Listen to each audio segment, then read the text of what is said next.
Welcome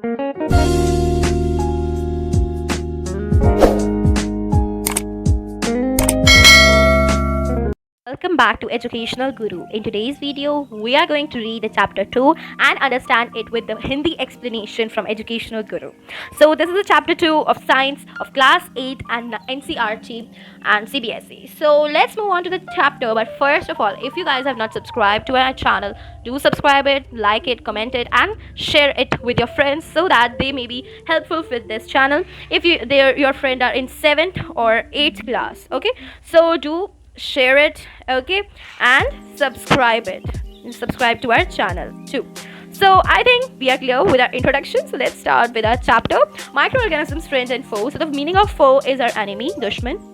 Now you guys may be very curious to know about the microorganisms and microbes.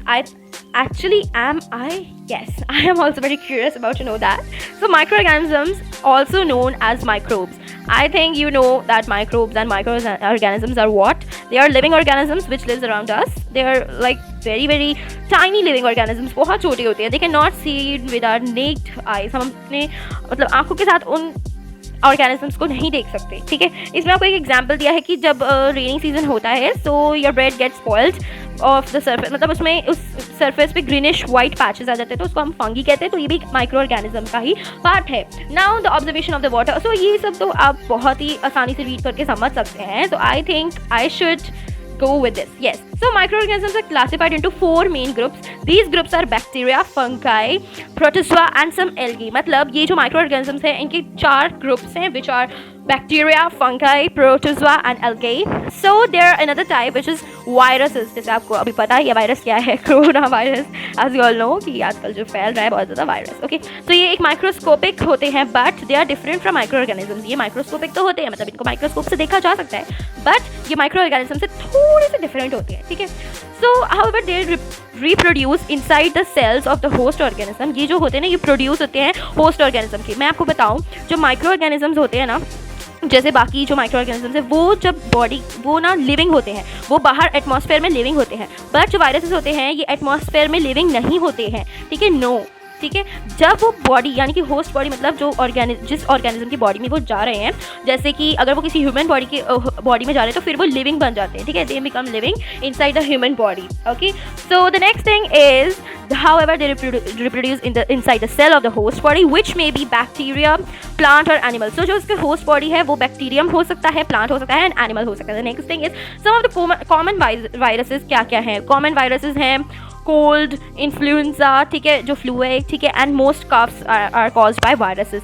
So viruses जो हैं अभी आप देख रहे हैं कि सीरियस वायरसेस क्या है लाइक पोलियो, चिकन पॉक्स. ठीक है, ये सब बहुत कॉज्ड हो सकते हैं और ये बहुत हार्मफुल भी हो सकते हैं. ठीक है, जो बहुत सीरियस हो सकते हैं. ठीक है, diseases like dysentery and malaria are caused by protozoa, यानी कि हम इसको बोलते हैं protozoans. Okay, so whereas typhoid and tuberculosis and bacterial viruses. तो ये जो हैं ये बैक्टीरियल वायरसेस हैं. ठीक है, ये जो है टाइफाइड एंड दिस. ओके, सो अभी हमने अपनी क्लास 6th और 7th में पढ़ा होगा माइक्रो ऑर्गेनिजम्स के बारे में, बट अब हम इसके बारे में कुछ और पढ़ने जा रहे हैं.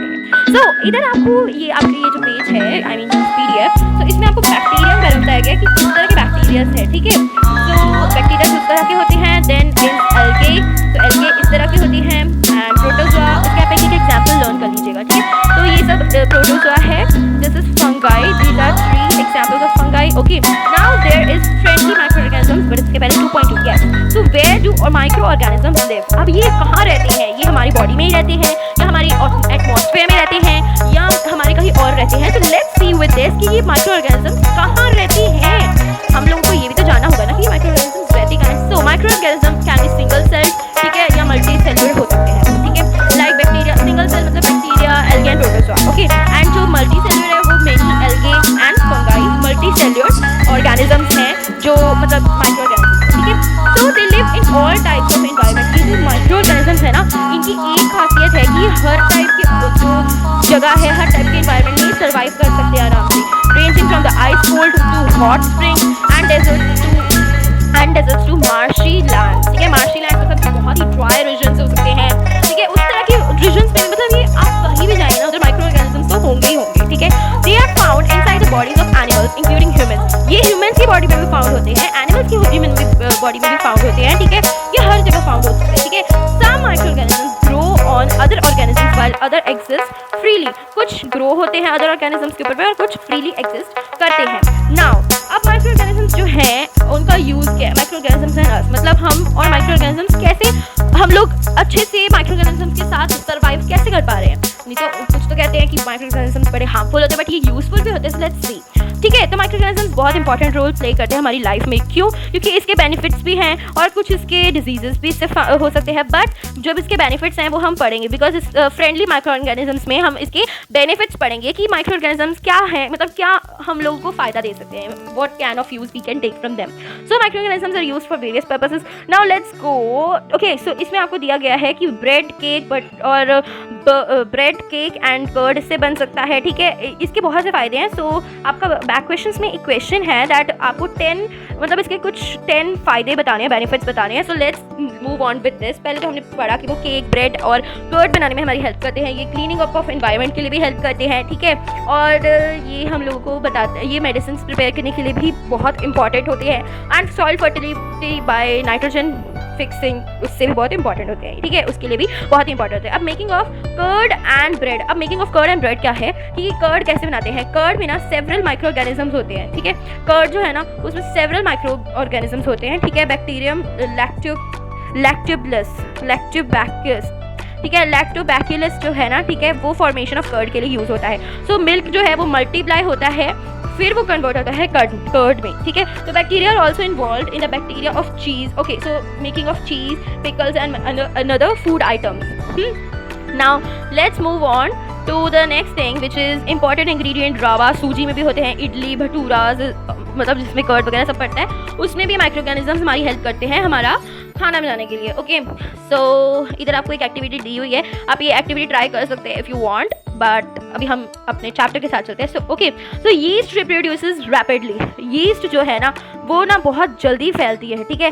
And produces carbon dioxide during respiration. तो कार्बन डाइऑक्साइड प्रोड्यूस करती है रेस्पिरेशन के समय, ठीक है। Bubbles of gases fill the dough. अच्छा, तो इन्होंने क्या बोला, ये जो हमने ऊपर एक्टिविटी की हुई बताई हुई है भटूरा जो भी है वो बनाने की, ठीक है। तो उसमें ये ना थोड़ा रेज हो जाता है, मैदा जो है ना वो थोड़ा रेज हो जाता है, वो थोड़ा मोटा हो जाता है। उसको थोड़ी देर हम रखते हैं ना भटूरा बनाते हुए, आपकी मम्मा ने भी करा होगा कि जब वो भटूरा बना रही होंगी उन्होंने थोड़ी देर रखा होगा ताकि उसका जो डो है उसमें वॉल्यूम आ जाए, ठीक है। और ये किसकी मदद से होता है? यीस्ट इन बेकिंग इंडस्ट्रीज। ओके, सो बेकिंग सोडा में भी ये सब होता है, ठीक है। Making breads, pastries and cakes में भी हम यही काम करते हैं। Now commercial use for the micro organisms. अब इसके कमर्शियल यूज किस हिसाब से हो सकते हैं, तो चलिए देखते हैं कमर्शियल यूज इसके किस हिसाब से हो सकते हैं। तो इसको लार्ज स्केल में production of alcohol, wine and acetic acid, मतलब विनेगर, हमारा जो विनेगर मोस्टली हमारे मम्मा यूज करते हैं घर पे, उसके लिए, ठीक है। Yeast is use for commercial production of alcohol and wine. Alcohol और वाइन के लिए भी यूज होती है। For this purpose yeast is grown in natural sugars, ठीक है, and then present which is present in barley, wheat, rice, okay, barley, wheat, rice वगैरह में जो है, ठीक है। And they are crushed dry fruits, juices etcetera, ठीक है। तो उसकी जो शुगर होती है, आप वो क्या करते हैं उस शुगर से, दैट जस्ट काम है। Okay, so this is the smell. सो जो स्मेल होती है ना एल्कोहल की, ठीक है, तो ये जो हमने शुगर्स आपको बताए हैं, ठीक है, इन शुगर्स की वजह से एल्कोहल की जो स्मेल है उसको कन्वर्ट कर देता है यीस्ट, ठीक है। और फिर क्या होता है, this process of conversion of sugar into alcohol. तो जो शुगर को अब वो कन्वर्ट कर देता है एल्कोहल में, तो इस प्रोसेस को क्या कहते हैं?